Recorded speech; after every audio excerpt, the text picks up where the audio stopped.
Hello, this is Chef John from foodwishes.com with spicy coconut and calamari salad. That's right, what started off as a failed calamari ceviche recipe ended up turning into one of the most delicious spicy squid salads I've ever had. And yes, we can use the terms calamari and squid interchangeably. Usually you should go with the one that you think the guests will find less scary. But anyway, while this was not necessarily fast, it was super simple to make and incredibly delicious. So let me show you how to put this together. And we're going to start by prepping the squid. And here's mine. I have 1 pound, and that'll be made up of 2 things. You got your tubes and you got your tentacles. Now, I prefer mostly tubes. And if you ask, some fishmongers will just give you that part. But you know what? I always feel guilty. They always give me kind of a dirty look, so I let them throw in a few legs. But I really do prefer the tube over the tentacle. But anyway, we got 1 pound. And to prep this, very simple. For the tube sections, we're just going to cut it across like this into thin rings. So I think this is a good size to go with. But whatever you decide, try to make them all the same so they marinate and cook evenly. But anyway, we're going to ring the tubes. And then for the tentacle sections, just cut them apart. Just cut them into smaller sections like that. And that's pretty much it. So I'm going to slice up a pound of squid. I'm going to throw it in a bowl. And then we're going to go ahead and spice this up with some hot chilies. I'm going to use 2 different kinds. A hot red Fresno chili and a very, very, very hot green Serrano chili.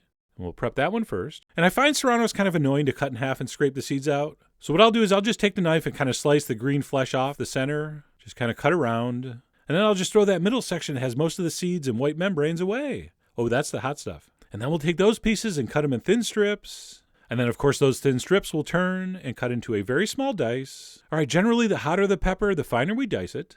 So we are going to mince that up pretty small. And then for the red Fresno chili, just for a little change of pace, we'll cut that across in strips like this. That one's not nearly as hot, so we can go a little bigger on that. And also, in addition to a variation of color, we'll have a little variation on the shape. And once the peppers are prepped, we'll go ahead and toss that into the calamari and add the rest of the ingredients for the marinade. The first of which would be some thinly sliced green onions, mostly the white and light green parts. I'm also going to add a little spoon of palm sugar, that's coconut sugar. Very easy to find in stores these days. If you don't have it, just use some brown sugar. But we do need some sweetness here to balance the sour and the spicy elements. We're also going to add a nice big spoon of Asian fish sauce. Seriously, if you don't already, you have to get a bottle of that. I'm also going to give it a little splash of rice vinegar and more than a little splash of freshly squeezed lime juice. That little plastic green lime you have in the back of the fridge is fine for your gin and tonics, but do not be putting it in your calamari salads. And then after the lime juice, a little bit of a secret ingredient, a couple spoons of coconut milk. I know you probably didn't see that coming, but we are going to add a little bit of coconut milk here. So we'll stir that in. And once those marinade ingredients are thoroughly combined with that squid, we'll go ahead and wrap this tightly. And by tightly, I mean press the plastic right against the food. All right, so there's no airspace. And then what we're going to do is we're going to go ahead and pop that in the fridge for 2 to 3 hours. Now, technically, this step is optional, but like most of my optional steps, it really is mandatory. So while you can skip right to the cooking step, don't. It'll come out better this way. So we're going to put it in the fridge for a couple hours, after which we're going to remove it, take the plastic off, and drain it. Just put it in a colander, let it sit there draining for about 5 minutes while we heat our pan up. Because what we're going to do is quickly cook this calamari. And I mean quick, like a minute. And the best way to do that would be in a very hot pan. I have a cast iron skillet on high heat with just a little bit of vegetable oil in there. And when it starts to smoke, I'm going to dump in my calamari. I'm going to do it in 2 batches. And pretty much as soon as it goes in there, and as soon as you stir it around for 30 seconds to a minute, it's going to be cooked. And by the way, we're not trying to brown this. It's just going to be too wet to do that. All we're doing is cooking it. So basically, as soon as you dump it in and give it a couple stirs, it's going to be done. It's going to turn white and firm up. And as soon as that happens, I want you to take it off the heat and quickly transfer it into some kind of shallow dish. And then we're going to wipe our pan out and do the same thing with the rest of it. And I probably could have done this all in one big pan, but I didn't. So very hot pan, a little bit of oil. As soon as it starts smoking, throw in the calamari. Give it a quick stir with your tongs or your spatula. Yes, I'm using my wooden spatula with the big hole in the middle. I get so many emails asking about that, and it really is a fascinating story. But anyway, like I said, as soon as that calamari hits the pan and you stir it around for about 30 seconds to a minute, it's done. So we'll go ahead and transfer the rest of that into our dish to cool. And don't even think of draining any of that liquid. That's actually going to be the dressing to this. So transfer everything into here, juices and all. And then what we need to do is let this cool to room temperature. And to help this cool down before I wrap it, I do like to toss it with a fork a little bit. And by the way, that's why we're using something shallow here and not a deep bowl. It'll cool faster.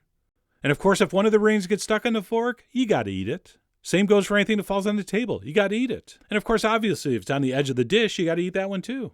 And yes, it was very delicious hot and very hard not to eat all of it. But I didn't, for you. But anyway, we're going to let that cool to room temperature. We're going to wrap it thoroughly. And then we need to chill this. This has to be ice cold before we do the final dressing. So I want you to wrap that up. I want you to pop it in the fridge. And then I want you to dubstep out of the kitchen and skrillax for an hour. All right, let this chill thoroughly. And then and only then can we pull it out, unwrap it, and commence with the final assembly. So what we'll do is we'll take a couple spoons and we'll give it a toss in those juices, also known as the dressing. And it looks like I have plenty. And then to finish, I'm going to go with a little more freshly squeezed lime juice, just a few drops. We'll also add a little more thinly sliced green onion, a whole bunch of freshly chopped cilantro, and then next to the calamari, probably the most important ingredient, a nice generous portion of freshly toasted coconut flakes. That's just plain unsweetened toasted coconut. You can buy it like this. You can just buy raw coconut and toast it yourself. But that really is what makes this dish. And of course, it goes without saying, but I always do, taste this for seasoning. Theoretically, that fish sauce provided you with enough salt. But if not, you might want to add a pinch of salt or some soy or some more fish sauce. Up to you. Or you are the Spengali of your calamari. And I realize that didn't rhyme exactly, but hey, M&M does it. But anyway, taste for seasoning. I went ahead and garnished with some little key lime wedges. And I love key limes, so small and cute. Not only do they taste good, but it makes all the other food look bigger. And then last but not least, let's top with a little more toasted coconut. And that cold, spicy coconut and calamari salad is done. And usually at this point I like to say some stuff, but I'm not gonna. This just looks too good not to devour right now. So I'm gonna stick that fork in. I'm gonna put a ring on it. In fact, I'm gonna put more than one ring on it. I'm gonna put multiple rings. And that, my friends, was just a stupendous bite of food. Cold, spicy, sweet, sour, savory, salty, and probably a bunch of other words I don't even have in my vocabulary. And not counting marination and chilling times, pretty fast and easy to make. So anyway, hot weather's approaching, and if you're looking for a super interesting, very unique, cold salad-like appetizer or first course, I really hope you consider giving this a try. So head over to foodwishes.com for all the ingredient amounts and more info as usual. And as always, enjoy.